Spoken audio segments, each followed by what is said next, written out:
Guys, pupuntahan namin ngayon yung motor dun malapit sa amin. Gising ko lang at naklamp daw kasi yung motor namin sa may gilid ng school. Tignan natin kung mapapakiusapan natin dahil first time lang nangyari sa amin to. Dahil alam ko naman na maraming nagpa-park doon at meron din mga nakalagay na no parking. Pero syempre sa tinagal-tagal, alam mo naman tayo, Pilipino tayo, gaya-gaya. So, ayun na, nangyari yung hindi inaasahan. So, tara, puntahan muna natin.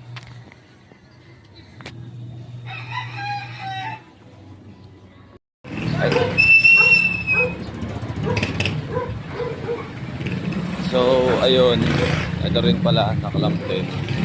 Ngayon lang siguro pinatupad na talaga kasi ang tagal-tagal na, matagal na, wala namang ano dito. Wala naman nagkakalab. Ayun, no parking. Oo, may nakalagay pero matagal na. May nakalagay dyan. Ito pa isa. Ayan.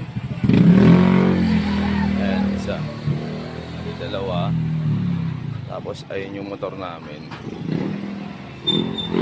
Ayun yung motor namin. Ito yata sila yung